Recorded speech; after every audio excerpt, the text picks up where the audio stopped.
नमस्कार. आता माहेरात आले म्हणल्यावर तर भटकायचं काम चालू केलं पाहिजेच ना. पण यावेळेस मी एकटी नाही, तर माझ्या 2 पोरी, आई आणि दादू आम्ही सगळे फिरायला निघालो.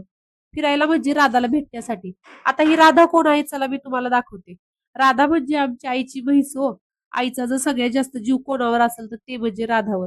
घरातली सगळी कामं आवरली आणि राधाला वैरण पाणी करण्यासाठी आम्ही कोट्याकडे आलो. आल्याबरोबर तर मला एवढा मोठा भोपळा दिसला. मी तोडायलाच घेतला होता. तेवढ्यातच आई ओरडली, बियासाठी ठेवलाय तो तोडू नको. उठून बघते तर घेवड्याच्या एवढ्या शेंगा लागल्या होत्या ना बापरे. पटापट सगळ्या भाजीसाठी शेंगा तोडून घेतल्या. आता सोनाला काय माहिती हो कोणत्या गोष्टी वेलीला येतात आणि झाडाला येतात. तिलाच मी ते दाखवायचं आणि माहिती द्यायचं काम करत होते. ती पण माझ्या बरोबर शेंगा तोडायला लागली. इकडं तिकडं शोधाशोध केल्यानंतर वांग्याचं झाड पण भेटलं. तिला वांग्याचं झाड दाखवलं. तर 2-3 वांगी मस्त अशी कवळी कवळी आणि तेजदार आली होती. तिला बघून तर खूप हैराण वाटलं. ती विचारत होती याला काटे का असतात? आता तिला काय सांगू काटे का असतात? चला तर आज मी तुम्हाला माझ्या ना गावातलं एक मोठं राम मंदिर दाखवते. त्याचा पण व्लॉग नंतरच लवकर आपल्या चॅनलवर येईल.